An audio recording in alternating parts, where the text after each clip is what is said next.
Hello and welcome to another episode of the SoBet podcast, where we have spiritual discussions with a very, very small s.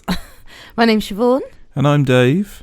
And I have written down here on my little pad. Oh gosh. My preparation thing. Your preparation pad. I don't know whether we've ever said this before or not. Oh. We're discussing art, meaning, transcendence and awe. Oh, we have said it once. I think we did say that, didn't we? I think the idea was that we were going to have a proper introduction. I know that the last episode, at least the last episode, if not the last couple of episodes, we've just started in a ramble. We've not even said who we are, what we're doing. It's about 10 minutes in. We're like, oh my God, hello, I'm Siobhan. Have you ever heard this before? Yeah. Yeah. So yeah. That was an introduction. Very helpful is a little page, empty page, I should say. There's just 4 words on it. Art, meaning, transcendence and awe. Oh, I like that. Well, we should probably say that at the beginning of every episode. So don't hold us to it, but the next episode might start a little bit more cleanly than this one. But for now, episode 68 is going well. Well done, yeah. Well done. Great, guys. Well done, everyone. This is episode 68. That was my introducing of that. It's going really well. We don't exist. The only reason that we are currently existing, wherever you are listening to this, is because your ears are making us exist, and your brain is telling you. Have I got that right? Am I doing the no self thing right here? Yeah, to some level. Dave's been reading Buddhist books. Oh, Dave's a Zen koan maker nowadays. No, Dave's a Zen. Dave's a Zen buffoon, I think. Zen buffoon is definitely what you are, but that's nice. But I quite like that idea. Oh, yeah. Quite like the idea. We're currently doing something which is definitely happening at this very second that we are doing it. But whenever anybody is listening to this, is at a completely different time where we're not doing anything. Yeah. A massive butterfly just came at the window then. I saw that. Almost like a magic Zen butterfly. Not everything is a Zen thing just because you've read a Zen book, David. So, yeah, you are creating us in your brain. Yeah, no, I love that. Please make us handsome and thin. Please make us handsome and thin. That's I did a walking meditation, like a guided one that had just someone speaking and explaining that to you along the way, and that was exactly the point. They were just like, you're walking down the road, but imagine, it feels like you're walking down the road because everything you see tells you you're walking forward, which you are definitely walking forward. But he says because of what you see, it could easily be that the world is moving around you. You are staying still, and the world's coming at you, and you're just walking in pace with it. And from what you see, you couldn't disprove that. So it's trying to say, actually, everything you see doesn't necessarily mean what it is, but it is all you have to base it on. And it's just our judgment that makes sense of it. And this is why Buddhists have existential crises, I assume. They it starts with Buddhism and then they just get on acid and then, eventually everyone calms the fuck down. That's not the case. We're doing the same thing as we did on the last episode. We're recording this at the worst possible time. I don't know how long ago it was that we recorded that last episode, but it feels like forever ago. Yeah. I can't remember anything that we talked about, and unfortunately for you all, we're going to basically continue what we were talking about from last week. Well, we're probably just going to repeat ourselves over and over again. Apologies. So yeah, sorry about that. Yeah, I absolutely don't remember what we spoke about last time. There's some stuff that I've had written down since about 3 episodes ago, so I hope to eventually direct us back to that. I've been ticking things off of my little list in my little book, although I didn't tick off art, meaning, transcendence and awe. Well, you shouldn't, because you've got to say that every time I assumed that was supposed to be used in the future. But most of the things I've ticked off, I can't remember us talking about. No, it kind of turns into a big old mash of conversation, and I'm sure this episode is about to be no different. But again, do keep in mind, that mash is something that you, the listener, are creating in your own brain. So, are you blaming them? Yeah. You could be doing anything right now. What are you doing? You still have a moment to turn off if you wish, but if you stick with us, who knows what happens? No, don't turn off. Just...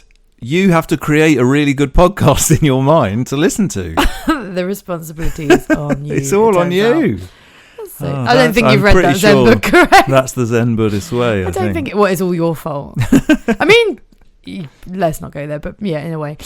Well, the one thing that I'm fairly sure that we don't repeat episode to episode, because the last 4 might have literally just been us talking about the same thing, is what it's been, the little section that we do at the beginning, in which we say one thing that we have each, which for each of us has created a sense of art, meaning, transcendence, or awe. So, Siobhan, what have you brought to this podcast?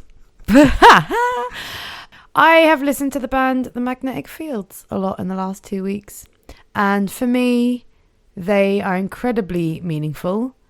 They create a feeling in me that is, I don't know, just amazing. I just think they are unlike any other band. I don't know if anyone is aware of them. I think they're from the late 80s to the early 90s. They're still going, but they are truly old and just sitting down and looking quite miserable doing what they're doing. But they create these. I should imagine they always look pretty miserable doing what they were doing. It's kind of their shtick. They write these most incredible songs. Many of you will know the song "The Book of Love" because. What's his chops? Not the look of love. The Book of Love. Peter Gabriel covered it. He did, and it became a wedding song. And Scrubs used it in one of their final episodes. And da da da da.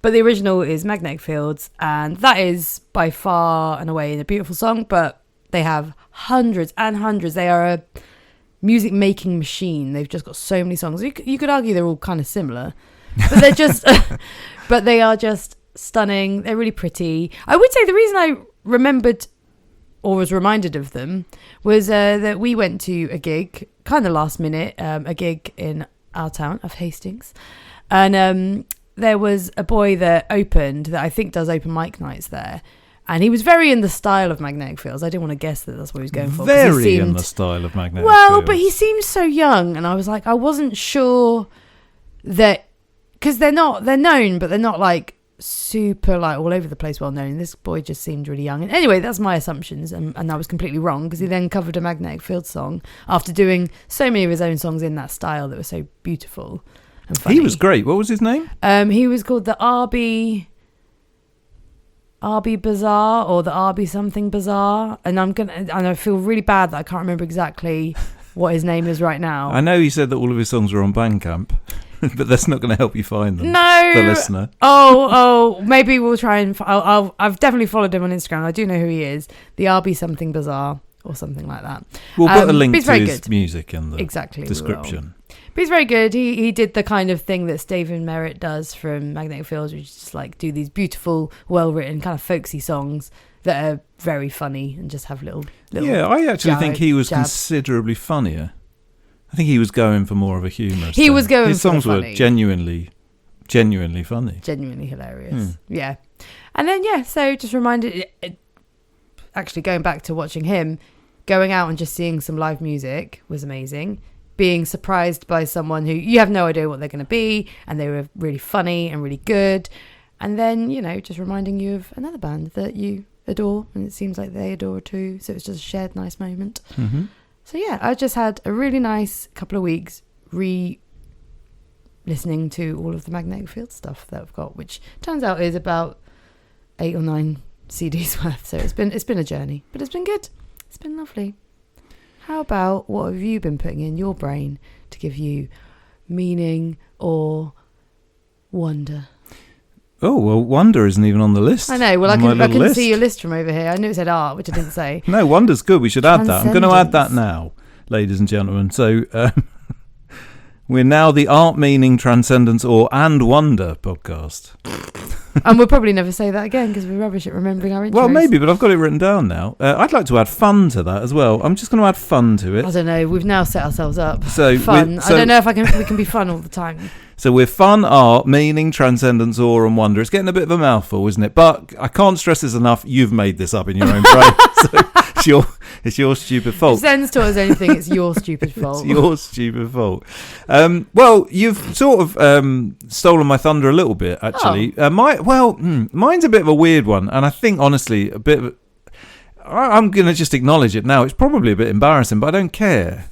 So it's about that same gig that you just brought up, but in a very different thing. And I might just go back and start at the beginning and finish at that gig. Okay.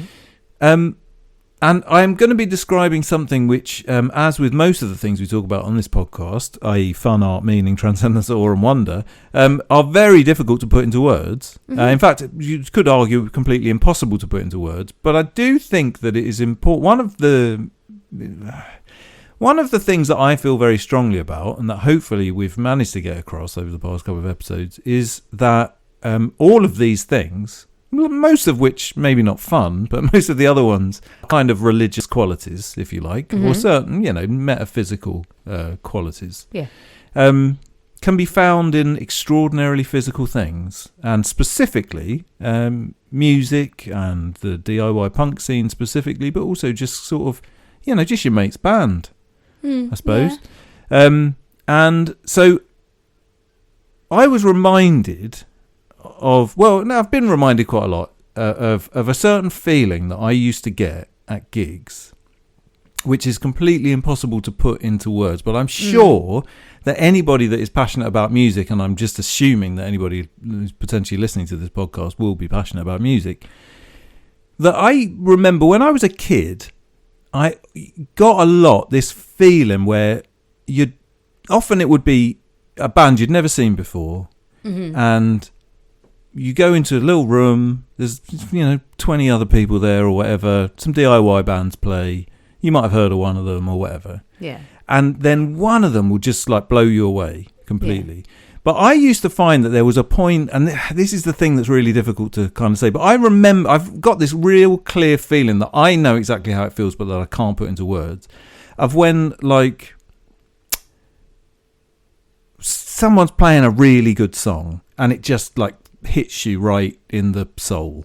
Yeah. That's how I'm probably going to describe it. The soul punch. The soul punch. Yeah. There's elements to it which I think are describable, like you might get shivers down your spine, or like you might just feel really caught up in the moment. Or there's a weird smile just crept over your face. Weird you don't smile, know why. weird pedo smile. No, not pedo smile. No one called it a pedo smile, Dave. Only you. And whoever heard that and made it up in their brains. Yes, So shame on you. You, the listener. You're cancelled, the listener. So there's definitely, things that occur, and I'm sure we must have all experienced those listening to music, and it doesn't have to be live music necessarily. But I definitely remember when I was a teenager, this more or less happening at every gig at some point. There would be some band that I've never heard of who would maybe they'd just play a song and I'd just get really caught up in the moment. Yeah. And I've found that as I've got older, that happens less and less and less. And in some respects, this is probably what happens to people as they get old. This is the reason why old men stand around saying, it's better in my day. These, bands today, they're not as good as old bands or whatever. Something which I fundamentally don't agree with. But having said that, it's been a little while since a band really blew me away, You only saw Dog Eat Dog 3 months ago, David. Yeah, but they're from the 90s. Yeah, true. They blew me away when I was 13. But I don't know whether... So I feel like I went for a good chunk of time without really ever having this feeling, which I've been very poor at describing to you. But I think hopefully you've got a vague idea of just sort of being struck by something. Yeah. And I think there's a degree of flow in it. We've talked about flow state before. It's when you just like lose the fact that you're standing in a room with other people. You just lose everything. The only thing that you're just like, fuck me, this song's great, sort of thing. It's sort of like, and I'm going to over describe it, but that's sort of that, for those who've dabbled, when you've, it's that ecstasy feeling and you have no idea where you are. Yeah. But it's getting it without, it's the emotion behind it without being off your tits on drugs. I think that's probably true. And 3 months sober, ladies and gentlemen, David is. And so I definitely think that alcohol assists with said feeling. If you're like, you don't want to be pissed, but a couple of pints in, really relaxed, feeling like you're going to have a really lovely night, and then someone plays a good song, it's pretty easy to get into that kind of state of mind. Much harder sober, I think. But yeah, so I remember when I was a teenager, and not just when I was a teenager, but probably for many, many years, I would get this quite regularly, this feeling. And I almost feel like, because in a lot of ways, going to gigs, that was, I think, one of the driving forces for me going to gigs, in a way, was just sort of like, obviously discovering something new, but just like getting that, I don't know, I had this idea of like that moment. Yeah. It can hit at any time, and who knows when. And you could go to 20 gigs and never get it, and then one, you get it. And but yeah, like I say, it's happened less and less and less. And I don't know whether it's maybe because I'm opening myself up a little bit, and that's a very obscure thing to say, and I can't really describe it without talking for the next 15 hours about myself. And I mean, that's all we're doing anyway, but I'm not going to do that. But I think probably in some ways over the course of the last year or so, I've probably opened myself up in an emotional way a little bit more, maybe even in the last 5 years actually. But anyway, not important. But point is, we went to this little gig. We did. This little boy played his little songs, and the gig was headlined by a band called Prize Dink Camp. Yep. Who I didn't really know, but we did play them on the Breakfast Punks podcast at some point. And I remember liking them at the time. This was when we had a very brief. We became Scarsmen. Do you remember? Yeah, it was the Scars episode, wasn't it? Well, there was two. We did. We were we became such heavy Scarsmen that we had two Scar Punk episodes. And it was towards the end as well. Yeah. I can't say that I've necessarily continued that love of Scar. That I think, if I remember rightly, literally had the Link 80 album on yesterday. Well, yeah, but that's a sort of thing. Bear with me. Ah, we're getting there. All right, sorry, we're going full. I see. But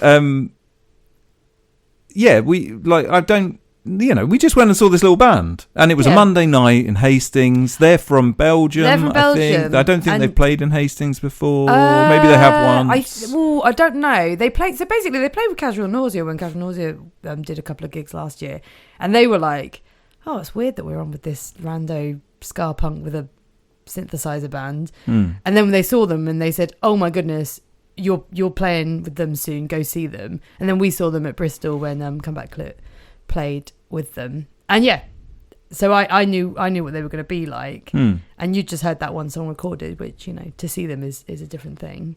I mean, definitely live they're a lot better than on record. Sorry guys, I mean, you're not going to hear this anyway, so but yeah, I mean, it's to their credit because they're very absolutely they are really good live, but it's not really even that. I mean, again, it wasn't like, I suppose the point that I'm trying to make, and I'm not downplaying the gig because it was a great gig, but it was a Monday night in Hastings, a band that no one really knew. There was a decent amount of people there. It turned out to be really good. It was a really good gig. I'm not sort of downplaying that, but it wasn't like a big event in my life. It wasn't like, oh my god, I don't know, I'm going to see Jesus Lizard, like we are in January. Do you know what I mean? There was no expectations. No expectations at all. And they started playing. They were really good. But, not necessarily my 100% my cup of tea. But I really liked them, and they were really good, but it was just fine. And then they just played this one song, and I don't know what happened, but I haven't told you this, and you were standing right next to me, but like it just really... I don't know. I had that exact feeling, and it just completely took over me. And you did a hand squeeze, so I knew something was happening. There you go. Oh, there you go. So you're very perceptive. And you got this funny smile, which I now know means I'm fighting back something. Well, yeah. I'm trying to stuff it all back into my face. I wasn't far off having a little sob there. I know. I saw the. All right, so you knew. I thought I'd hidden it. I thought I'd hidden it all. No, I've been to enough gigs with you with these moments. It starts with a hand squeeze, then it's when it's actually really taking over. You stop squeezing the hand because you don't want me to see. Well, yeah, that's good. So anyway, I thought I'd hidden it. Apparently, I hadn't hidden it, but no, it's good. But the point is that it just came at the most unlikely time. Again, not downplaying the band, really good band. I've then I found the song on their Bandcamp. I've given it a listen. It's a great song, but they definitely need to get a different person to record them on the next thing because it doesn't quite capture the majesty of it live. Yeah, I would say that's literally my only critique because it's a great song. Has got a terrible title. Oh, I don't know if I'm going to get this right. And this is the thing. Dave standing in the middle of a room on a Monday night, almost having a sob to a song that's called "Emo Songs All Have Long Titles, so why shouldn't this one?" Yeah, I remember. I remember that song now. Great song. But it was just really nice to kind of have that at an unexpected time. And but yeah, I don't know. That's it really. And I don't think again, it's really hard to discuss this sort of thing because it's an impossible thing to put into words. And if you could put it into words, it wouldn't be the thing that it is. the way that can be spoken of is not the way. Oh, interesting. I've been reading Is too much. Who's that? Dogen? It's Tao. Tao. Yeah. Okay. I'm not even going to get into how I don't understand that book, but yeah. I've come to the conclusion after reading a fair amount of Buddhism over the last couple of weeks. But you've been reading Zen, which really is. Yeah, I think I don't think the point of it is to understand it. Well, so it is nonsense, as in it's non-sense, as in you're not meant to know it straight away. You're meant to just get a feeling. So, anyway. Nonsense. So, as that will prove to you, ladies and gentlemen, this podcast all along has just been a Zen Buddhist podcast. Turns out a really clever one, because if you don't understand it, apparently it's really clever. Yeah, we've been doing it extraordinarily successfully. Terrible business. But yeah, I'd love to have more of those experiences, and I think that again, it's a really difficult thing to describe, and I don't think I need to describe it, but like I do think changing your mindset. And I mean, there's only so much you can change your mindset, but changing your mindset or opening yourself up to the idea of something like that being able to happen allows it to happen. Yeah. Doesn't mean it's definitely going to happen. It doesn't mean, it's hard because it's kind of the equivalent of saying, well, if you're unhappy, opening yourself up to being happy, you'll probably get happy. Things aren't that simple. No. But I think that again, I don't even think I can put it into words. No, I think, but terrible podcasting. But I think what you're getting at is the things that I guess we've both been respectively reading about a little bit. It is sort of if you want something, you won't get it, but you have to work at it and around it in ways, and it is hard to describe. And when I say like that, the way that can be spoken of is not the way. That is exactly what it's about. Buddhism is exactly the same. It's this kind of this working practice for something, but if you want it, that's already going against the way to be. Yeah. I mean, I don't want to say the word enlightened because I don't really like that, but that's what you're striving for. But if you strive for it, you don't get it. It's just about this. I did feel enlightened for a second during a ska punk band. But that's exactly what it is. Zen say it's. I was reading about how monks just get it in. It's a moment. It's a moment where you understand something. So those silly koans that don't make any sense at all, if you try and work them out, you're doing it wrong. If you happen to understand it, if you can have that conversation back and forth, or it just. The reason that you ask your master questions is so that they can give you an answer that all of a sudden you just get. And you don't know when that's going to happen. And you just get it. And then you smile, and then you're laughing, and then you're just happy. That's the fun bit of the podcast, ladies and gentlemen. But that's what you're experiencing. It's that kind of, everyone wants that feeling, but if you want it, you don't get it. You just have to ride along, meaning well, practicing well. But I think I suppose anyway. That's entirely true, and maybe it's just another way of wording what I'm about to say. But on a practical level, maybe I would describe, if you were to really get down to, or if I was to really get down to brass tacks about maybe how I've treated life a little bit in the past, it's about opening yourself up to it to a point, but it's also about not closing yourself off to it. So, for example, I think possibly, and I'm sure everybody that plays in bands has got to this point, and I think I actually feel like maybe I've done this less than I potentially could have, or I've really tried not to. But I think still, you take it for granted, don't you? 100%. You're going around, you're watching all of these bands, you're continuously at gigs. Yeah. And I don't think it's only if you're in a band. It's also if you're kind of like part of a community to some extent. Yeah. You don't necessarily go to gigs in order to just to listen to the music, and that's great. Nor should you. The community side of it is just as important, and that's brilliant. Yeah. But I suppose it's like, I wonder sometimes, and I'm probably overemphasizing this because I'm not this bad, but like whether I've gone in a bit grumpy almost. You sort of go into a gig and it's like you're just dragging yourself to another go at another gig. Oh, I'm going to be on in 3 hours, so I'm just kind of waiting around for myself to play. Or you've gone along because it's your friends putting it on, or it's a local gig so you feel that you should, or stuff like that. And you're coming at it from the negative as opposed to, oh my god. Oh, but yeah, and just being open to this might be a brilliant gig. Yeah, and almost not negative, but just like not positive, I suppose. Yeah, and that's obscure, and I mean maybe there's no difference. But I suppose just like walking into a room and just being like, let's see what happens. Yeah. Let's see what this is going to be like. Not like, God. Which I think is something you've always been very good at, and I've always been very bad at. And I think that's probably, but there's a lot, we've talked about this sort of introvert extrovert thing before on this, maybe back in the Breakfast Punks days.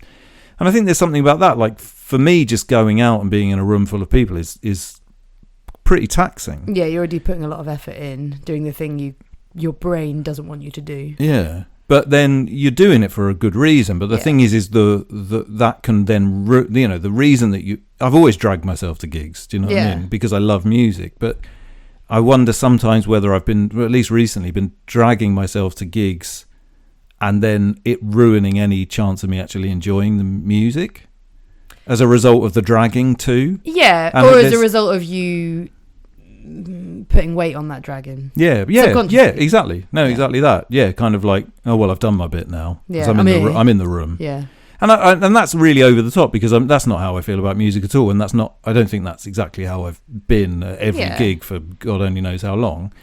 But I suppose here's a slightly different way of looking at it. But I think we should all remember how great it was at the end of lockdown and COVID when we all got to go back to gigs. This is what I was about to say. Stoicism teaches you a really quick and easy way to think about something that you can't bother to do is, what is the last time you ever get to do it? Yeah. And imagine COVID you're about to die. Yeah, imagine tomorrow you don't get to wake up and today is the last gig you're going to. How are you going to be at that gig? But it's exactly what you just said about the COVID thing. There was this weird time where all of a sudden we took for granted we could go to gigs all the time and then we couldn't. And then that first gig back, my goodness, it was weird, but it was amazing, and never like snuff so much. Yeah, oh yeah, exactly. And also maybe another way of looking at it is looking back, which I think was also a snuff gig, weirdly, but looking back on the last gig you went to when we were all in COVID and we were like watching bands on YouTube play to no one or just watching old videos. I'm sure most people were doing this. I don't know, we were certainly doing this, like just getting up old live shows of just anybody just watching them just so that you could feel a little bit like you were doing that. It was really it must have meant something to everybody, right? Yeah, assuming everyone was doing that. I don't know. I don't know if everyone was doing that, but it must have meant something to us, and that's all we can talk about. That's all we can talk about. And so I suppose I don't know how you do that. I don't know. There's not a magic way of being able to say, but what a Buddhist would say, it genuinely is just imagine you're going to die tomorrow. Yeah. Constantly. Which sounds depressing. Actually, I'm coming round to the idea that it's not. It's definitely not. Makes you appreciate everything. Well, that got deep. It did get deep. So just pretend you're going to die tomorrow, everyone. It is the best way. The best way to live your life is as if it ends tomorrow. The very best way. And particularly if you're going to see a little ska punk band from Belgium play on a Monday night in Hastings. They don't need it. They are good in their own right, but they are good in their own right. I really don't want to diminish. The only reason I enjoyed them is because I thought I was going to die. That's definitely not what I'm saying at all. I know. I'm and nor had I read all of these Buddhist books at that point. No, I've really filled my head. Since then, this is the trouble with having 3 weeks between. I've gone from. I mean, we did talk a bit about Buddhism, and we have done generally, but we did talk a bit about it on the last episode, I think. But it's really strange. So just before we started this. We're moving on now to the main section. Yeah. Just before we started this, recording this, I quickly just went through to try and get a very vague idea of what we actually talked about last week. Oh, yeah. Didn't do a very successful job of it because I couldn't be bothered really to listen to us talk for ages. I heard you skipping through it and I was like, that makes no sense. Well, just to try and get an idea. Yeah. But a lot of the things that came, it's really strange because a lot of the things that just like popped up in my little, shuffle play was you talking about Buddhist ideas that at the time I had no fucking idea about. But in the 3 weeks since, I've read about 10 books, and now you know more than me. No, I definitely don't know more than you. No, not in any way or on any level. But it's just weird because my frame of understanding has completely changed. In 3 weeks, or whatever it's been. Thing. It's the best thing about doing all this reading. We're very blessed and very lucky to have so much time to do it. So what are we talking about today, Siobhan? Well, it's quite. I think it starts depressing, but I don't mean it. Yay! Fun! Yay! Fun! So it's a small follow-on from the last 2 episodes. The last 2 episodes have been loosely based around the idea of a religion for people that aren't religious, and what have we lost from becoming secular and not having faith and all this other stuff. And obviously there's loads of things that we don't need to go into about why religion has negative sides, but there's some good things that we've missed. And the point that I've got is from the Religion for Atheists book by Alan de Botton, which I think we've referenced in both the last two episodes. And it was something, it's not really about religion. I mean, he makes it about religion, but it's a point that it doesn't have to be about religion. And it's about liberty. And it's things that I've never really considered as someone who, I thought I was very liberal. I think I am very liberal. I think the world is very polarised at the minute. And if you say you're liberal, you become very one way. And people who were considered liberal in the past are now central or slightly right. And it's all gotten a bit weird. So I don't really want to say I am one or the other because I really don't know what I'm at. But I definitely always lived in this world of individuals should be left to make their own decisions, do no harm, then you're fine. And that's what... that sounds quite libertarian, in fact. Well, I think that's what I actually mean, maybe. I don't really think you're a libertarian. No, I don't know what a libertarian is. Do you remember Anarcho-Polko? Mm-hmm. They're what, just do what you want? Pretty much, yeah. No one's allowed to tell me what to do on any level. I mean, I think libertarian has changed in recent years. So what a libertarian means in 2024 is basically an arsehole. Yeah. What libertarian probably meant 20 years ago, 30 years ago was more complex. Surprisingly enough, it was more complex. Well, I think everything's shifted in that sort of way. I think... I don't know. That's why I'm not going to say I'm liberal or anything of that nature because I just... You are Siobhan. No, I'm a liberal by nature, but I'm not going to say... Yeah, I don't know. I'm Siobhan. Oh, I am Siobhan. I thought you were saying you are Siobhan, as in... Oh, no, I'm saying you are Siobhan. You're just Siobhan. I'm just Siobhan. You're not on anything. I'm just Siobhan. Well, you said 20, 30 years ago. Well, 1859, John Stuart Mill... I think that's about 20 or 30 years ago, isn't it? It is nowadays. He wrote something called On Liberty, and I think he was libertarian to the degree of what it meant at the time. And he spoke about a hands-off approach. The only purpose for power over others should only ever be for preventing harm. And he basically said that the state, and it was an argument against religion ruling, a state being religious, or religion having anything to do with state rule, which I understand. And he was saying, you know, the state should only get involved to prevent anyone harming someone else. But to tell you how to live well... That's not the state's idea. You should just figure that out for yourself. You have the right to do whatever you want that you consider living well. And I guess something that Alan de Botton points out in his book over and over again is years and years, like millennia of time, people have been realising, yeah, humans are pretty flawed. We could do with the odd pointing out what to do. A lot of people are arguing that right now we're in a meaning crisis for this very reason. We don't have religion. We don't have a lot of guidance. What we do have is an awful lot of access to everything. And isn't that wonderful? Well, it is sort of wonderful, but we have no one pointing out what's the right and wrong thing to do. And then you get into a whole world of what is right, what is wrong. And I guess this is where religion used to play a part for people. It used to say, well, actually, this is the correct thing to do. This is the way not to harm other people. This is a good way to live your life. And I guess, yeah, we've lost that for good reasons. There are loads of good reasons. Dogma is awful. Fundamentalism is bad, in my opinion. Well, funnily enough, C.S. Lewis uses this argument I think, I might butcher this a little bit. So if you're a C.S. Lewis fan... I apologise, but I think this is more or less what he says.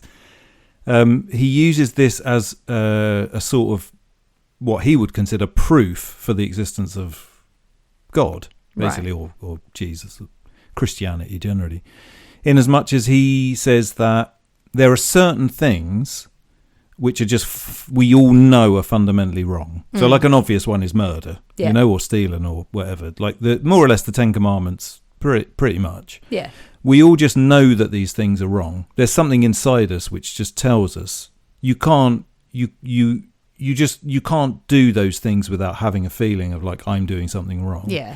And he uses that, and I don't necessarily agree with this, but this is his argument to more or less say, well, this just proves that something like the Ten Commandments is kind of right because we are actually it's within our DNA. It's within, we wouldn't use DNA, but it's within our souls to know what is right and wrong. And so these religious precepts are just actually what we all know anyway.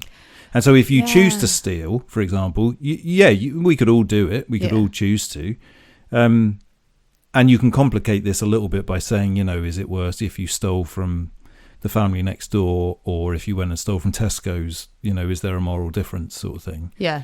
And you can put those, there's lots of different opinions about that. But yeah, he would say that therefore proves religion, more or less. Or like the religious precepts themselves are proved by the fact that actually within ourselves we all know that those things to be true. Alan de Botton says the same thing in his book. He said we had to invent ways to, because he's coming from it as a perspective of religious books were written by someone. This is all invented, whether we believe it or not. Coming from an atheist point of view, but he's saying, let's assume religion is invented. We had to invent ways to frighten ourselves into doing what deep down we already knew was right. And I think he's agreeing with C.S. Lewis in that respect. He's just like, Christianity came up with the idea of a heaven and a hell so that there was this scary place you went if you did the wrong thing. But everyone, like you say, everyone kind of deep down knows you shouldn't really do the wrong thing. On an existential perspective, don't you think to some extent one of the reasons why religion is so hated, I think that's fair to say, hated by so many people in the modern world, is exactly that thing, though? It's the fear aspect of it. It's the kind of like do wrong and God's gonna really have at you because and understandably that's kind of like something that we don't like. It's kind of like, well, I thought this God person was supposed to love us all, and if he exists, he made me. So why is he going to punish me for doing something wrong? Yeah. And there's that's the argument for this, like, men are all sin. Everyone's sinning. Like there's sin always. You've always got something to compensate for because men were born in sin, the original sin, and all that sort of stuff. But a flip side of that is to remind. I guess a way of framing it is everyone's flawed, and so we already know that everyone's flawed. So do we need a little bit of guidance along the way? And do humans need fear in order to stick to said guidance? I'm asking that as a question. Yeah, no, I have no idea. And also, just to say, I'm not advocating for anything here. It's made my world a little bit larger because I just assumed that I thought, oh yeah, everyone do what they want as long as you don't hurt someone. And it's this, I wonder now, I'm like, actually, are we missing something? Because now I'm looking around and we live in this really individualistic world where we are being told what we think is correct and what other people think is, and we're also feeling that we have a right to tell other people when they are so wrong instead of listening to each other's point of view. And I just think we have the scope for it to be everyone have their own opinion and everyone live well with each other, but we're not using it like that. We're screaming at other people that they're wrong, and we're tearing down friends. We're not, but people are taking to social media and really hamming an opinion and kind of expecting other people to have one and to explain it. And if you're silent, then it's an absence of care. And it's just this really weird world that we live in that I'm just like, oh, look at us without guidance. We're now kind of horrible to each other in a way that I think people think that we're united, but I just don't see it that way. Well, don't you think that guidance comes now from...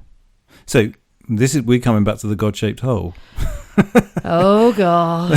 Gosh, not God. Well, no, because so if once upon I think we can all accept, right, that once upon a time everybody had some sort of religious idea, which not everybody, I suppose, but the vast majority of people, certainly society as a whole, had a religious idea telling them how to live. And it's only very, very recently that that's gone away.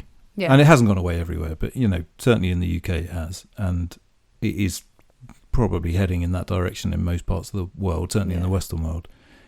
So what has replaced it? What is giving us that guidance? My fear, to your point, is that it's probably social media. Yeah. Or what we get through the lens of our social media. It's what's in your bubble. And the problem with that is that's not a trustworthy place. No matter what, no matter how good or noble or perfect your friends are, that is not a good place to get your morals from. No. It's not a good place to get the rules by which you live from. just because it's fucking chaos. Like ignoring everything, ignoring any critique that I may have of anybody's specific behaviour on social media, and I have a lot of it. But even ignoring that, just the very mechanism by which it is means that you're not going to get... Firstly, you're not going to get a straight answer from anyone. No. So if you were to say, should I steal from Tesco's, for example? Yeah. Quite understandably, probably, but still, you would get 100 different responses. Yeah. Some of which would say, yeah, absolutely, Tesco's are evil and awful. Some of which would say, definitely not. This is the worst thing in the world. Stealing, and everything in the middle, right? And some people would say, why are you asking us this stupid question on social media? Yeah. But you would get millions of different things, and then you would probably, within those conversations, someone would say maybe slightly the wrong thing, and then they would start arguing about it. Someone would say, no, Jesus Christ says that you shouldn't steal from anyone. Then someone else would say, you're a religious idiot. Yeah. Go fuck yourself. They would say, oh, you're going to hell. And then you'd have a little, whatever that thing is, where it goes into a different conversation with two other people. And so you'd walk away from it, I would argue, quite a simple question, with, some vagaries. Yeah. None the wiser. Yeah. And really, you can't expect your social media feed to be able to give you those sorts of rules. Now, you could definitely argue, well, I don't want an old white man in the clouds giving me those sorts of rules either, and that's perfectly understandable. But I think the problem and this is the crisis of meaning thing, is that we don't have anybody anywhere. No. Because you can the problem is you can replace religion with science, right? The problem is that science did a fairly decent job of replacing religion for a little while, and then it just got really fucking weird. And science now basically tells us that we don't have that we're just a bunch of electronic impulses in our brain, that we're made of the same stuff as everything else, that we're mostly made up of emptiness. Yeah. And it gets really fucking weird. It doesn't fill you with. It doesn't give you any answers to anything. But then this is where I feel lucky enough to have at least learned some stuff from religion at this point, because that's where it comes in. Like Buddhism is built on that, built on being like we are the same stuff as everything else, and we are one with everything. And whilst I may not believe in energy transfer in the spiritual way, like physically and scientifically, when you die, you do become everything else, and there is just a set amount of energy in the world, and such and such and such. And you could look at that as a really positive, lovely thing, but you can only do that through the lens of the spiritual, religious side of it. Now, I say religious very loosely because Buddhism is more philosophical, but scientists, leaves it blunt, leaves it quite cold and But more importantly, sad. you can't look at that in a positive way if you're a pure individual. Yeah. So if you're an individual that sees the world as just existing around you and that you're the most important thing in it, which you may not realise, but almost all of us do anyway, at the best of times, but currently that's gone, I think, this is just my opinion. It's human preservation, but now it's individualistic culture that's been ushered along. And encouraged, I think, But so science doesn't have any answers as far as morals is concerned. So where next? Well, politics. Politics used to have some answers as far as morals are concerned. Well, politics doesn't have any answers anymore. We don't respect our actual politicians. No. Like mainstream politics certainly doesn't have any place for giving us any morals. But I would argue that the sort of relatively... the smaller aspects of politics that we all get caught up in, they don't have any overriding. Again, you can't get your answers from just being bothered about the climate. There's nothing wrong with being bothered about the climate, but it's not going to give you moral decisions. It might tell you to recycle, and that's great. Yeah. But it's not going to tell you how to live. Yeah. In any other way. It can only deal with itself. Yeah. Okay. So then what else? Celebrities? I mean, celebrities are probably the worst people to get guidance from because of the nature of their lives and because of the types of people that, and you could say this about politicians as well, the types of people that are most likely to become celebrities. But now, through the wondrous of social media, they are the main people that people get stuff from, or at least they're up there where they wouldn't have been before. Because they have a platform that they're expected to use as well. Not just have, but if you don't use it, then people assume all kinds of awful things about why they're not using it as well. So it's just not a good proper place to get any kind of moral guidance or information that's real. So therefore, we don't really have any moral guidance. We got nothing. But then herein lies the problem, and I'm not excusing any of this whatsoever, but herein lies the problem. When somebody comes along and says, I've got moral guidance for you, particularly if it's a specific group, then all of a sudden they are listened to. And that is how you get fucking arseholes like Andrew Tate, not even cults. Oh, for sure. You know, you get these people that will give you a moral. They will say, I can see that you're leading a horrible life. I can direct you not to live. So here you go. I'll tell you how to live. And this happened before in Europe. Are you talking about the Nazis? I am a little bit. No, but that came at a kind of point, like where, you know, religion had completely gone. And so we have charismatic leaders that come along and say, actually, and who probably genuinely think they've got the right answer for them. And they come at it with, they don't come at it with, I'm an arsehole. They come at it with, I genuinely think I've got the answer for the masses. Yeah, no, I feel like we might have said that. I mean, the Nazis, at the time that the Nazis were being Nazis, they didn't think themselves, we're the bad guys. Yeah, no, exactly. But it's the same. It's people who have come along and gone, do you know what? I think I've got the best idea for people and I'm going to get people on board. And everyone is so lost and so like, fuck me, we've been ravaged by, you know, so much awfulness that I didn't realise humankind could be so awful. Oh, look, there's some people who are going to come along and make our lives better. And that just goes so wrong, you know. We had such a spout of nationalism throughout the entire of that century, which hasn't stopped. Well, and it's probably, it feels like it's on the rise again. Yeah, I have no idea. Stopped to some extent for a while. But, but now we know about it more. Well, yeah, but maybe therein lies the problem. Again, it's no different. It's no different from the Andrew Tate thing. It's like if Tommy Robinson comes along and says, you know, the problem is that, you know, all you white people are getting, you know, tossed aside in this country that's yours or whatever. Then that's somebody giving people a moral message, and those are the people that are at their sort of like weakest, most vulnerable. It's what happened. I mean, this not to excuse them. No, not to excuse it at all. But this is what happens. This is what happened during Brexit. You know, and I don't really want to get into it too much, but there is another example I do want to talk about. This came from this last weekend, where it's people being given a choice that they shouldn't have to make, and it kind of makes a weird throwaway of morals. But Brexit completely fucked people over in that respect. Like, everyone was asked to make a decision about something that they don't have any information about. Well, they didn't understand. No one was going to give them the proper answers because people were just so hell-bent on getting their way on either side. I was going to say, that's the important thing to say as well, that, you know, I voted Remain, clearly, and I'm sure everybody listening to this did, but most of the people that voted Remain knew just as little as the people that voted and it's like, no one's going to tell us straight up, explain it to us. But my feeling on that is we shouldn't have had to be in that position. People need guidance, and we weren't given guidance, nor was anyone ever going to give us guidance in that respect.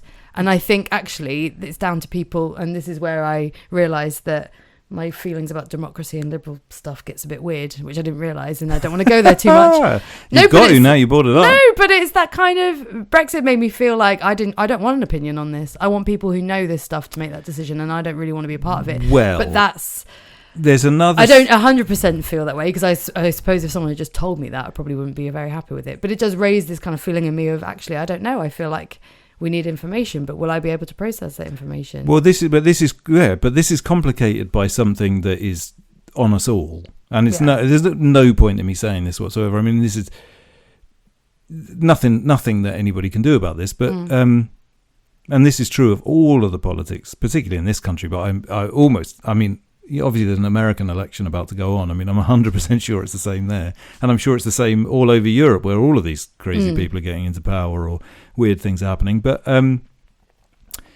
we all need to be more fucking educated. Yeah. I mean, you're right. You say we shouldn't be given that. You know, we don't understand. We're not being explained this stuff. And I've definitely thrown it too. But we should all be in a place where we're both engaged enough and intelligent enough to be able to sit down and read something which explains the pros of Brexit, the cons of Brexit, and we should therefore be able to make a decision on it. The problem is that the vast majority of people, and it's got nothing to do with intelligence, by the way, this. Sorry, I know I used the word intelligence, but I want to be clear. Like, it's willing. It's got nothing to do with being clever. Yeah. I mean, sure, there's probably people that maybe wouldn't be able to fully grasp some of the concepts, but it's about putting the time and effort in. And this is another problem with the modern world and with social media, is that if you can't express it in a tweet, then it's not going to go into anyone's brain. Yeah. So they can't, if it's not like the title of a like the clickbait thing, isn't Yeah, it? yeah. People don't read. I can't believe he said that about people. Yeah, exactly. But it's also really it's political leaning, and it's never about information. People are afraid to give information in case what they're about to say doesn't 100% fit with the politics they're expected to have. But they're also and aware of the expected fact. to have that. You're totally therefore right. They're like shaping the information so that it fits the narrative, which people have always done. But it's overtaken truth now, I think. You're absolutely 100% right, but the thing, there's like an opposing way of looking at it, which is that marketing people, which is fundamentally the people that either made Brexit happen or didn't make Brexit happen, know more about us all than anybody, right? Yeah. So the thing is that you can trust. The one thing that you can trust then about marketing is that if you see an advert and it's aimed in a certain way, you know that they're doing that very deliberately for very good reason, right? So the thing is that the reason that the Brexit campaign, for example, was fought on such banal, superficial terms was because the marketing people did their research and found out that no one's interested in finding out anything beyond those terms, and that the only reason that they're going to vote is based on shit written on the side of a bus or somebody's tweet or getting something viral on Facebook or whatever. So the problem is that the marketing people, they're fucking scumbags. Don't get me wrong, but they know what they're doing. Yeah. And so if you see an advert on your social media, it's being aimed at you. Yeah. You need to take a look at yourself, because they're cleverer than you are, and they've got a lot more power than you have. They've got all AI behind it. There's all sorts of different things. So they know what you're likely to click on. You might look at it and say, "Oh, fuck off. Why are they trying to sell me tampons or something?" Yeah. And that might be true. They might get it wrong sometimes, but for the most part, they fucking know you. Yeah. Or at least they know us as a society. And so the problem is that if we were all super engaged, like in Scandinavia, people are more engaged. It's generally believed. I don't, but let's just assume that they are. But I mean, I think that is a genuine thing that. And so I guarantee that the sort of adverts that they would get from political parties would be very different to the ones that we get. It's true. When we did a vote recently, I think we said this on a previous episode, but all of the things that came through our door were just fucking awful shit.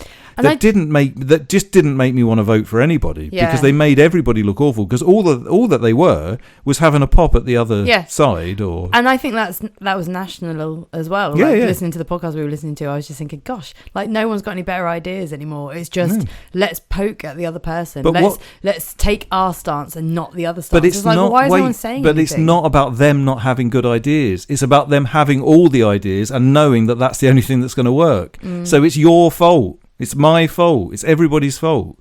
The reason why the entire election that we just had was based entirely on, I hate the other guy. God, look at this bad picture of the other guy. Yeah. He looks like he's got evil eyes in this one. Yeah. It's because it works for us all. Yeah. It's everybody. It's all of our faults. It's not the marketing team's fault. It's not even the politicians' fault, although the politicians, I'm sure, are just as thick about this sort of thing. Well, they're like, shit, we don't even have to do our jobs anymore. We just have to not be the other team. But they're being told what to say too by the same people. They're much cleverer than us all. Yeah. So we get what we deserve in that context. Now, of course, it's a pointless thing to say. Well, no, but I mean, what do you do about that? What does Dave sitting in Hastings talking to his handful of listeners on a podcast do about that? Nothing. I can't do anything about that. No one can do anything about that. But all you can do is work on yourself, realise that about oneself, try and catch ourselves in it when we see it. Yeah. And crack on. I mean... What else can you do? Well, you can only really deal with... Well, but here is another problem with social media, is it makes you feel like you're somehow involved in these massive political movements. Yeah. And actually, you're just a schlub on your fucking telephone. Yeah. Like, nothing... Just a schlub telephone. Well, nothing anybody does really is making very much difference. So what you need to do is make a difference with the things that you can make a difference in. Yeah, in your little world. Yeah. Because it is little. Part of a big, but you are little. Well, you are also a part of the entire universe, I believe. You're made of everything. You are nothing, because you are everything. Well, yeah. Someone told me that there's dinosaur pee in the water. And So, are we changing the subject? no, just that everything's a bit of everything. And whilst that sounds really dumb, it did make me think. If all the water in the world is still on our planet, Yeah. then the dinosaurs weed in your cup of water. There you go. Years and years and years ago. And we would blame Southern Water for that, I imagine. I know, and it's dinosaurs ruining our water. Fucking dinosaurs.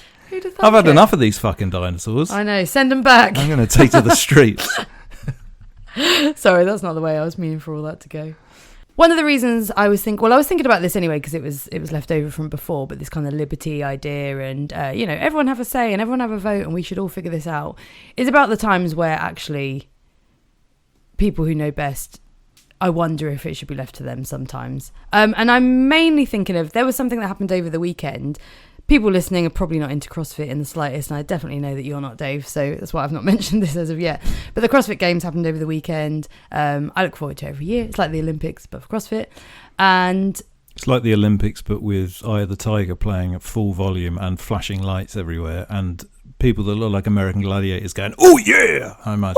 That's how I picture it. The people that are at like the level, Idiocracy, basically Idiocracy, but with sport. Well, no, it's like that if you go to any competition that I go to, but the people who are actually quite good at it are quite quiet, I would say.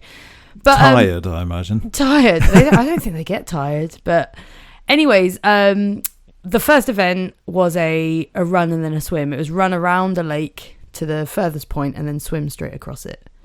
And someone drowned in that first event. Oh, fuck me. What, died? Actually died. Oh, Jesus. And it's... Well, they must have got tired then. But it is fucking incredible to me that an event that should have had eyes on everyone. I mean, so how it transcended, how it came out is they announced he was missing. I'm like, if someone's missing in the lake, they're dead. So you shouldn't have allowed someone to be missing. And an hour later, they got divers in and dragged him out, which is fucking horrendous. Someone who was very, very able to do that event was actually on to win it. And it was live streamed, so everyone saw it. Everyone saw it on the live stream, but no one there saw it. So basically, it's something that absolutely shouldn't have happened for so many reasons. The event should have been planned in their way, and that's one thing, and everyone bangs on about that. But it's more that there were no lifeguards. There was no EMTs on site. So even if someone had have been ill, they would have had to call an ambulance because they cut the costs and didn't employ anyone this year. And they just have volunteers, maybe 3 or 4 on a paddleboard across a kilometre stretch. So no one was keeping eyes on these people. And basically it's just awful and an investigation needs to happen. But what they did was they cancelled the next event that day, gathered all the athletes, including his brother who had qualified that year and just watched his brother die, and said, what should we do? And they asked everyone. And it put them in a really awful position. The only people speaking up in the room were the people livid and was just like, you have to cancel. And all the people that secretly wanted it to continue kind of sat there quietly. A lot of people, I don't think it necessarily matters, but I think in the end it does influence things. American, very Christian. CrossFit seems to attract real Christian people. So there's tons of people that like...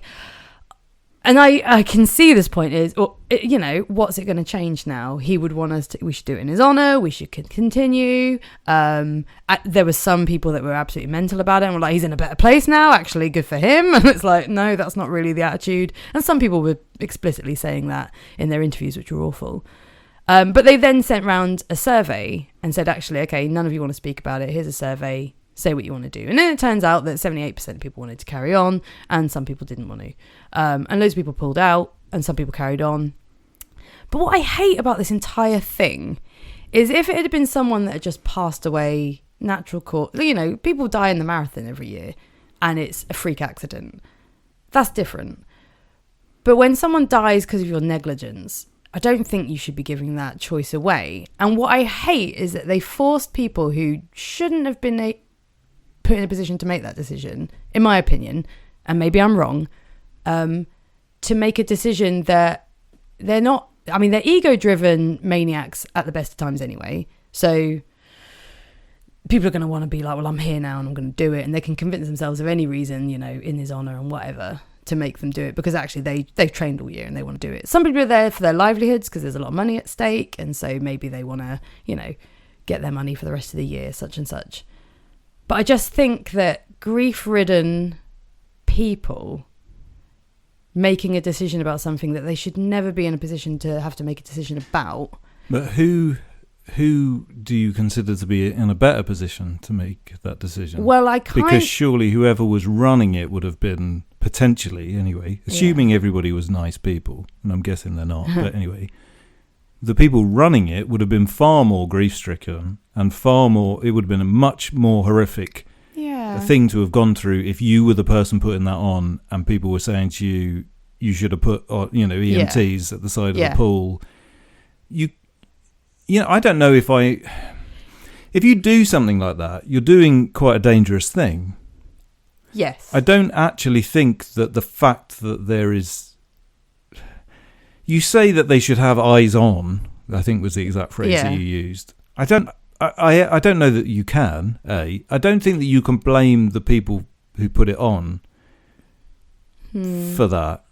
I think you are, and I feel like you do think and it's hard because I definitely do think that. I think, but I suppose why? So how could they have done it better? Are you saying that they should never have done it in a stream?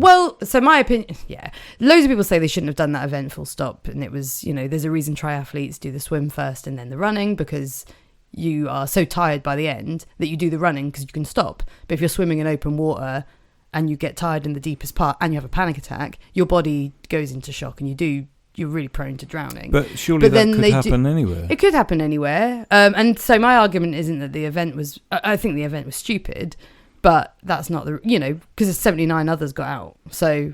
But isn't in this context, isn't every event stupid? And I'm not actually saying that to sort of diss CrossFit. I just sort of mean, like, nature of all sport is fundamentally you putting yourself through doing something that you don't need to do. Yeah, 100%. But triathletes, for example, there's certain very basic things. They have these things that they put on their feet so you can see where they are. And if one goes missing, they're gone. Buoyancy aids that you can use if you need to. There's tons of things that are standard that none of these people were given. So if they panicked and they freaked out in the middle of the deep water, not only is there nothing attached to them that can help them, but there was no lifeguards around them. There was 4 people on paddleboards across a kilometre. Yeah. So there was no one... you would have to have... drowning happens pretty quick. So you would have to have someone every... Probably, you swim slow. You'd have to have someone every 20 metres or something to make that completely But safe. you could also have people... So this also isn't the first swimming event they've ever done. They do a swim event every year. Sometimes it's in a pool, sometimes it's in the sea. And... I remember watching the sea ones, and people have put up pictures of it since just to prove it. But there's tons of people. There's tons of lifeguards. There's people on boats that can get to people very quickly. But people could have still died. That's the point I'm trying to make. People could have still died. It doesn't matter if people are putting things on their social media. So the problem here also is spectators saw it happening and ran to people to say someone's gone under, and there was no one available to go in. They didn't even consider that someone would get hurt. They just thought these 3 or 4 people on paddleboards kind of watching would sort it. Spectators, his family, are all going, where is he? And so the fact that they got to a point where they were like, someone's missing, it shouldn't have gotten that. It should have been able to say immediately where everyone is because people were able to see. It was also really near the end, so... It happened in the middle. It's still bad, but it's happened at the end where people could see it and there was no one available to go in. But my point to all of this, because I'm just going to get really angry about that sort of thing, and that's not what this is about, is I just think it was really strange that... And I don't necessarily... Again, I'm not saying it is the wrong answer. At the minute, I feel it's the wrong answer. But the other flip side to this is CrossFit is built on this idea of being a community, and so they felt the people that run it, and I don't feel this way about them, but you've pointed out quite well that actually they're grief-stricken too, and it is awful, and they don't want people dying at their event, and that is awful. So I guess they wanted to make the decision together, but it's just one of those things where sometimes I think, whilst that seems like the fairest thing to do in that moment, I just don't know that I agree with it, and it just baffles me. It's another thing, a bit like reading this liberty stuff, that plays with my idea of, I always thought everyone should have a say. Yeah. The best thing to do is take a vote on it and go from there.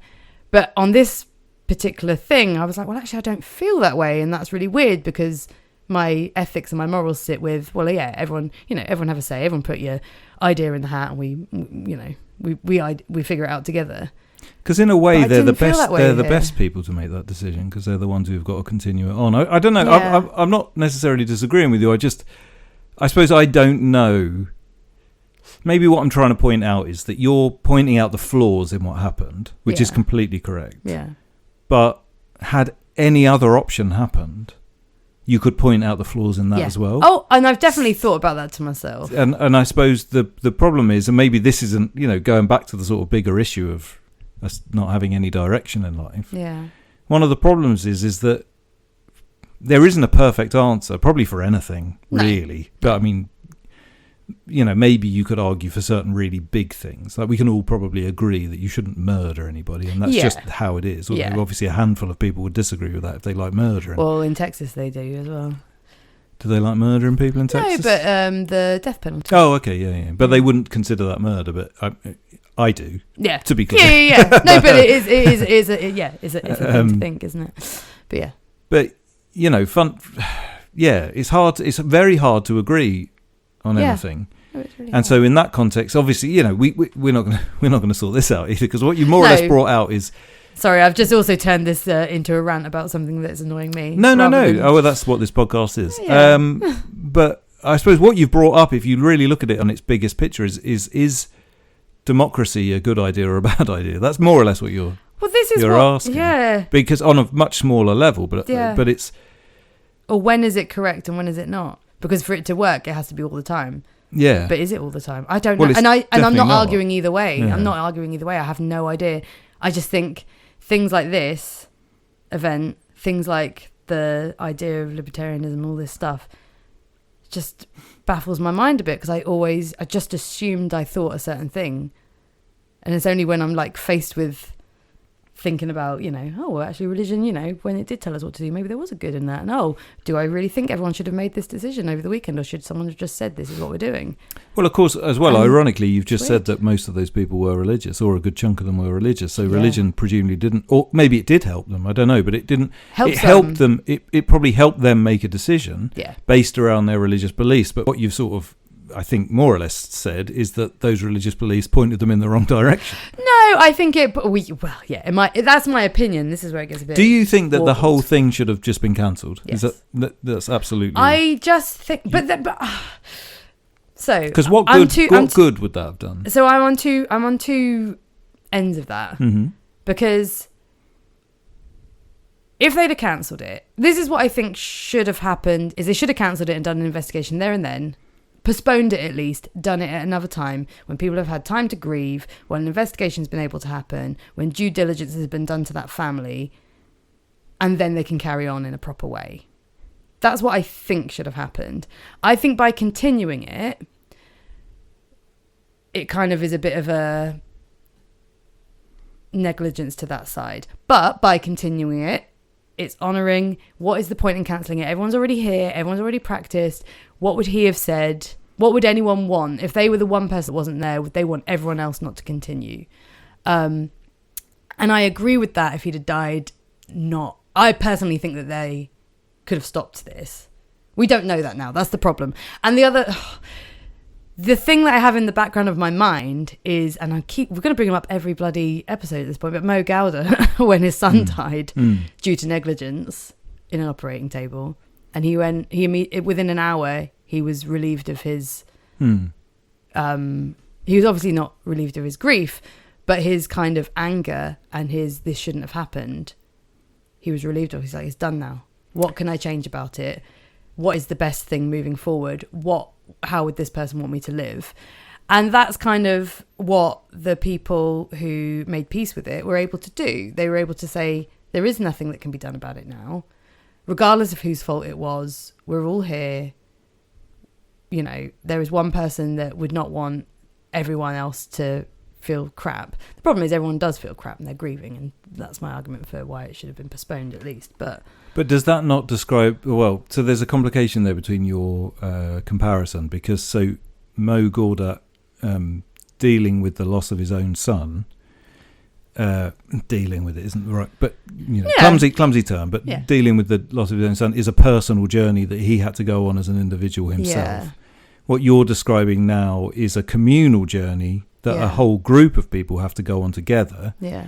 And so therefore, again, sorry to be philosophical about this, but therefore that brings up democracy again, because Yeah. so to do something like that on your own. Yeah. So Henry Rollins' best mate in 1989, I think maybe, got shot in front of him, and he sort of, like I say, saw it happen. Somebody broke into their house. The guy got shot. He managed to survive, and he had one. I think he had one. I might be over dramatizing this. He's definitely told this story many times. I'm sure a lot of people know it better than I do. But I think he had a day, or he had 2 days or something before he was due to go on tour. And so he was obviously, I mean, not only was he, grief-stricken by the death of his friend, but he also literally watched him die. Yeah. And he was the person who had to ring all of his family and his friends and tell them that he was dead and all of this sort of stuff. So he just did that, and then he went on tour. And he said the sort of the road never ends. You just. And in so many ways, certainly when he tells it, which is a hell of a lot better than I've just done. And I think in the context of Rollins being Rollins as he was then, not as Rollins is now, because he's sort of like a cuddly grandpa now. But he, I remember reading that as quite a young person and sort of thinking, yeah, Henry, yeah, that's what I would do, yeah. And there's lots of stories of that where people, I think Ray Cappo tells a very similar story, actually. His dad died whilst he was, I think he had gone to India to become a monk. And I think I don't know if he came, I can't remember. I've only just read this book. I should remember, but I can't.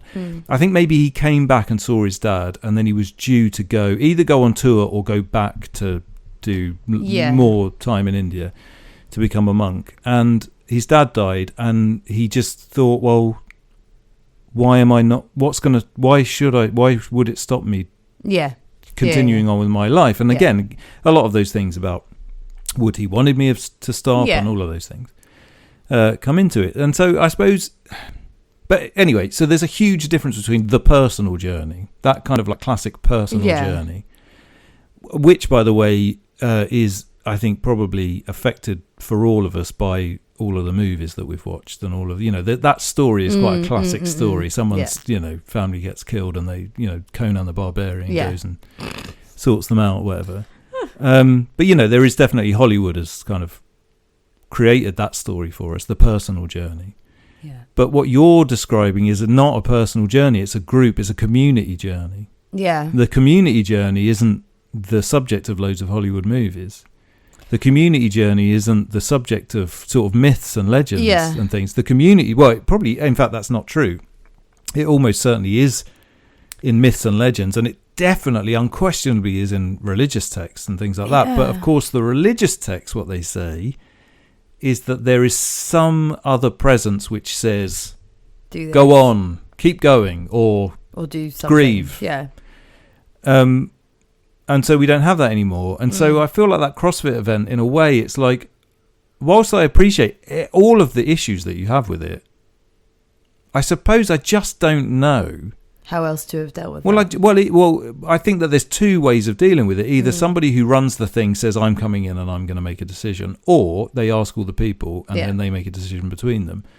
Now, of course, democracy is fundamentally flawed there, because did you say 73% or whatever? 78% of people wanted to continue. So So that means that obviously the other 22% didn't. So that's... Well, some dropped out immediately, some tried and then dropped out. Right. Because they weren't getting on too well.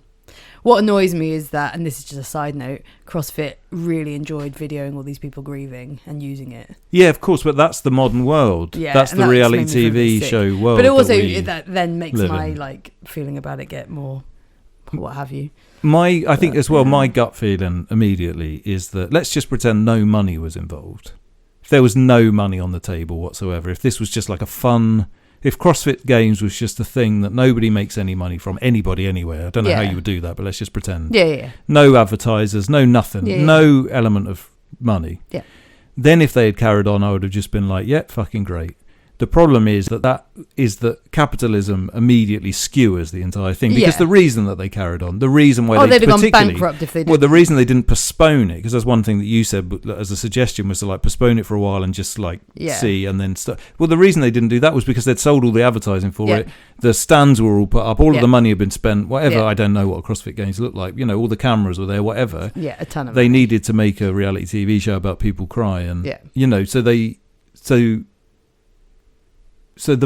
I do think that capitalism is the thing that makes this ugly. So then, in an underhanded way. So with that in mind, I hate that they even made it a decision when it was always going to go. You know what I mean? Because to that end, I'm kind of like, it's probably always going to happen. So why did they get a vote? A vote to make themselves feel better about the fact they didn't want to cancel it, which is what I actually think has happened. Possibly, but I think they were always going to carry on because of the money, and they were like, well, let's just ask the athletes and then we blame it on them. But the argument could be, though, and this is what happened in Brexit, is that the athletes might have gone the other way. Yeah. So actually, in that respect, had the athletes, maybe this is another thing, would you feel differently about it if the athletes had 90% of them had said, no, stop it, and then it had been stopped? Would you have then said, God, I tell you what, CrossFit's great. They've really, because you would have got your own way. And do you know what? No, but then I'd have been like, look at those moral people doing the right thing, which is so. And actually, funny. do you know what? One of the reasons why I think they're all so moral is because loads of them are Christians. God, this is interesting, isn't it? Religion really does give you a way to. It is. I would have. Yeah, if they'd have all agreed not to do it and then it got cancelled, I'd have. Yeah, that vote thing would have been great. And, it's so weird. And may I just point out the exact same about Brexit? Yeah. Had when we did the Brexit vote, we had stayed in by a massive majority had stayed in, we would have been like, God, I tell you what, Britain's great, isn't it? Yeah. Oh, it's so we give our people the vote, and they do the right thing. They come out with the right thing. Yeah. But what is right or wrong? Exactly. You know, I mean, what is right or wrong? Who was because like right and wrong is too obscure as well. So we can now say Brexit's happened, and we can say there's been all of these different negative things that have happened as a result of Brexit. It's not impossible that there's been some positive things, but we would definitely ignore them if there were. Right? And I'm not saying that there are. Again, you know, I would have liked to have remained. Yeah. But I'm sure that something positive has come from it, and we just wouldn't know about it. We wouldn't have a fucking clue about it. The only things that we know about it are all the negative things about it. No, I don't know anything about it. No, I do. That as well. And I'm sure nor do most people. Nor most people that moan about it still. I'm not in business. How would I know?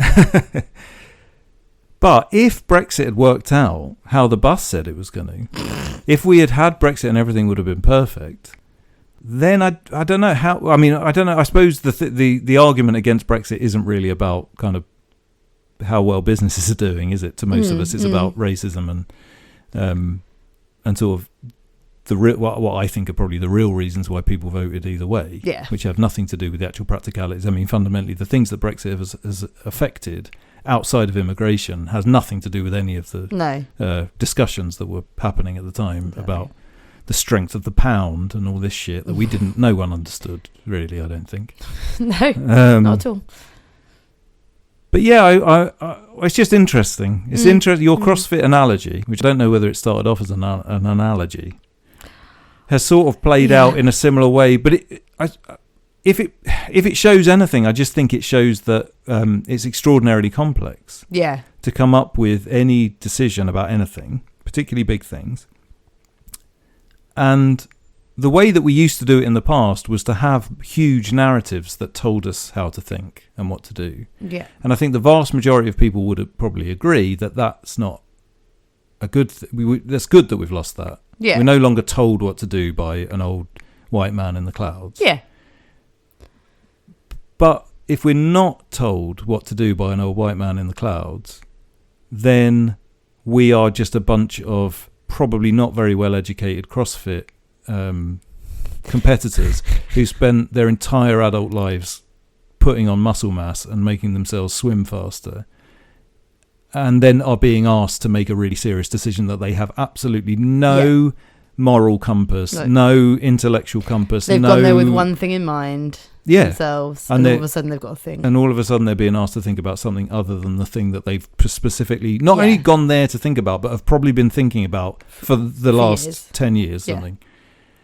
And in a lot of ways, that's how we are in a democracy. Yeah. Every 4 years, we're told, Come on, guys, who's the best one? But up until then, we're told nothing else. Or we don't seek it. It's all there to find, but do we go and find out about the world? Do we find out about politics? Well, no, but we do. But people, I think most people would say, well, yeah, I do, actually. Yeah, I find out about loads of stuff about politics. But the way they find out about politics is that their mate on social media said that this person was awful. And so, therefore, that person's awful, and that's the end of it. Exactly. But things are extraordinarily complex. Very much more complex. And we don't understand them. No. You, the listener, who's remember making up all of the words that we've said over the last hour. Yeah, you've made it a bit long. What have you done that for? You have no idea. No one has any idea. We are all just one being moving through the universe. Drinking dinosaur piss.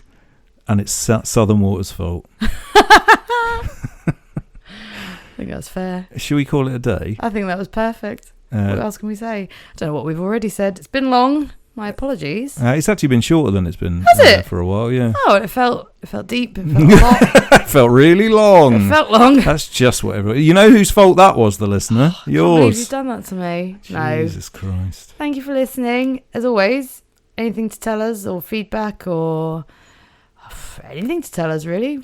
How are you? What are you doing to put wonder and art in your life? Yeah, get together with your friends and have a vote, and then let that vote tell you how you are. And let us know. That would be amazing. Best way is shamcityroasters@gmail.com. That's the best way of emailing in. You can comment on Instagram, but no one's really looking. And we'd love to hear. It's very nice when we do hear the odd little tidbit from you all. Feel free. Barrage us with your opinions. This has been the Sobot Podcast, the podcast about fun, art, meaning, transcendence, awe and wonder. It's getting longer. I'm definitely going to add a few as well. What else can we add right now? Democracy. Oh, wang it on there. We will see you in 2 weeks' time. Ciao. Every other Thursday. Yeah. Goodbye.